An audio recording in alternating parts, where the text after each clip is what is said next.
Olá, veja só, quem me acompanha já de algum tempo as minhas meditações, quando eu trabalhei no rádio, ali na Rádio Clube de Santo Antônio de Jesus, a sua amiga de fé, ou nas minhas muitas comunidades por onde passei celebrando a missa, comunidade de freiras ou em algum santuário onde eu atendo, as pessoas já estão acostumadas, né, a ver que cada sexta-feira tem dois pontos no qual eu gosto de girar a reflexão sobre a palavra de Deus que a liturgia nos oferece no Evangelho, na primeira leitura ou a oração da coleta, dependendo por onde eu vou destinando a homilia, sobretudo nesse tempo que é chamado tempo comum, que é essa graça que a gente tem de aprofundar o mistério da morte e ressurreição de Jesus no comum da nossa vida, tentar ver a vida comum com um olhar de ressuscitados com Cristo, Jesus nosso Senhor.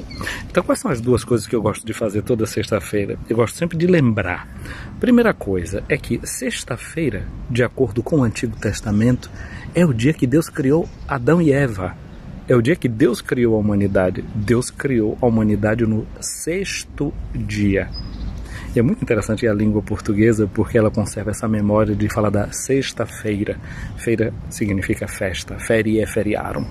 Como se a Páscoa começa para nós no domingo, né? Então a gente vai fazendo festa. A Páscoa é a festa, então na segunda festa, terça festa, quarta festa, sempre festa, porque a gente tem um olhar do ressuscitado dentro do coração. Aí sexta-feira, a primeira coisa que a gente lembra é isso. Deus criou a humanidade numa sexta-feira. E aí na Bíblia, o número 6 também é um número que está lembrando o homem, as coisas humanas, as coisas da terra. Vê que no livro do Apocalipse, quando vai falar da besta, fera, vai dizer assim, que é o número de um homem. É o número da humanidade, é alguma coisa muito humana. E diz que o número é 6, 6, 6. 666 é 6 3 vezes. Ou seja, é o homem que quer se lançar no número, porque o número 3 na antiguidade era visto como um número perfeito. Então é o ser humano que tem essa pretensão de se tornar um ser perfeito.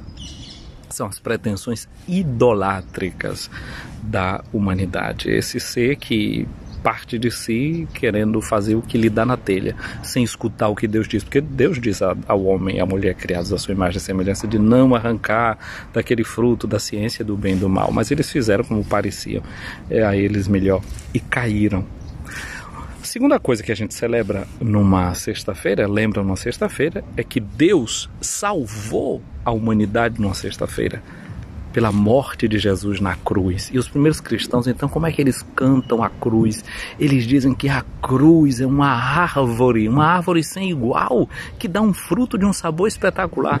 Você lembra que na sexta-feira da paixão, por 3 vezes o padre vai descobrindo a cruz, dizendo: eis o lenho da cruz, ou seja, eis a árvore da cruz, da qual pendeu a salvação do mundo. Então sexta-feira lembra essas duas coisas. O homem foi criado por Deus numa sexta, o homem foi redimido por Deus numa sexta. E se na árvore do paraíso o homem estendeu a mão e pecou, na árvore da cruz Deus dá um fruto que é bom demais e que é a nossa salvação. Então essas são as duas coisas. Aí o evangelho desta sexta-feira de Lucas nos fala que um cego pode guiar outro cego. Aí se ele faz isso, os dois vão cair num buraco. Eva, seduzida pela serpente, era cega ainda, Eva. Adão era cego. Comeram o fruto. Depois que os olhos deles se abriram, eles viram que estavam nus. O que aconteceu? Uma cega guiando outro cego, os dois caíram. O ser humano caiu, a queda da humanidade. Então, se a gente tem pretensão de querer guiar o outro, a gente pode, sendo cego ainda e não tendo consciência da cegueira, cair num buraco. Interessante, porque uma vez eu fiz uma experiência de ir numa espécie de um museu, uma coisa assim, que a gente entrava, era um bar, aí fechava a porta e ficava tudo, era um breu. E sabe quem guiava a gente lá dentro? Uma pessoa cega.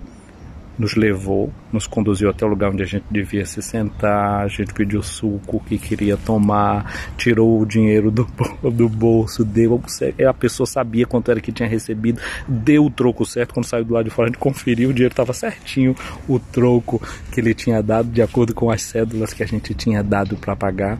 Um cego até pode guiar se ele conhece bem o seu ambiente. Eu penso em Lucas, por exemplo, quando ele está escrevendo esse seu evangelho, como ele deve ter lembrado que Paulo, o seu mestre e companheiro, caiu também na estrada de Damasco e ficou cego, mas se levantou, foi guiado por Ananias e se iluminou. E aí ele, depois Paulo vai dizer que no batismo da gente, a gente é arrancado das trevas e transportado para o reino de luz.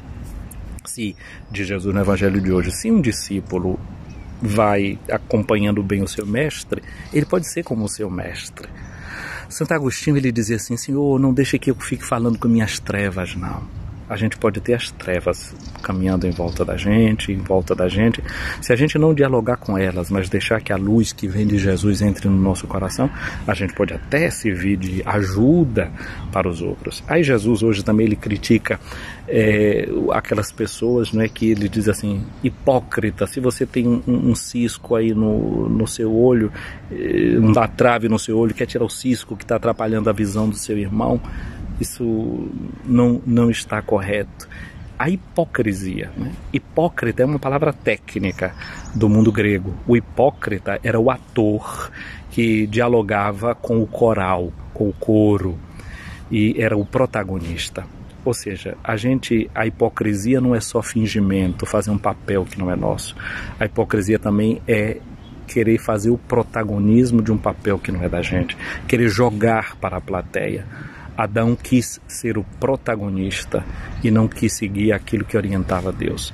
No dia de hoje vamos pedir a Deus essa graça de sair da hipocrisia, de entrar no papel e nas vestes que são nossas, descobrir a nossa nudez. No livro do Apocalipse, Jesus, o ressuscitado, diz: vem, você que está pensando que enxerga tudo direitinho, mas você é cego e nu, vem que eu vou te dar um colírio que você vai enxergar melhor. Que Deus nos ajude a enxergar bem, a enxergar melhor com a sua graça, com o colírio do Evangelho que cada dia Ele joga nos nossos olhos. O verdadeiro colírio é essa encarnação de Jesus. Santo Agostinho diz que a encarnação de Cristo é um colírio para os nossos olhos, que olhando Cristo crucificado, encarnado na cruz, na sua morte, a gente recebeu o colírio da redenção. Um dia abençoado para você, minha amiga, meu amigo, minha irmã, meu irmão.